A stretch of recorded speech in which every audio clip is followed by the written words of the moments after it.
Welcome to the 21st century. It's a world where there is more time pressure on us than ever before and greater expectations for us to perform at our best. Most of us are facing this equation: increased demands, decreased time and decreased control. And this is causing more and more people to underperform and burn out. But how do we change the way that we work so that we can perform at our best more often and for longer? In my work with athletes, I learned that they had to make the most of each day's effort to be most successful over the long term. Without the ability to approach each day with 100% intensity, they'd never reach their full potential. But in order to do this without burning out, they had to learn some real skills around managing their performance, their stress levels, and resilience. It's the same in today's workplace. High performance is not just an abstract concept. It's underpinned by cutting-edge science and research. Now everyone's seen this. It tells us that we get our best performance when we have a moderate level of stress that motivates us and makes us think more analytically. This performance zone is highlighted by some key physiological characteristics. We see an increase in performance chemicals, dopamine and adrenaline, which help us to pay attention and feel more energized. Importantly, we also engage the area of our brain that does our best thinking and helps us control emotions and behaviors. In order to get into this zone more often and stay there for longer, we have to manage the way we work.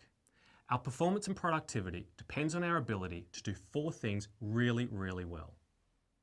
We need to focus, energize, control, and recharge.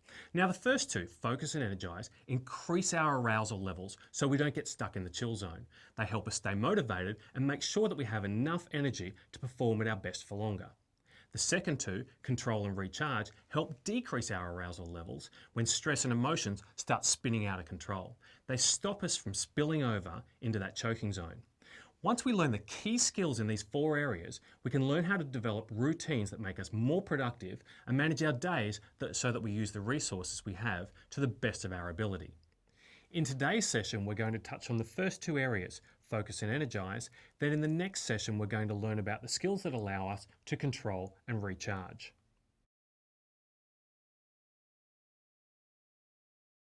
Okay, so today everyone's busy. Rarely do we get to the end of the day having ticked off everything on our to-do list. High performance has become a function of paying attention to the right things at the right time while shutting out distractions. The 2 ways we can do this more effectively is to build our MITs and understand the performance mindset.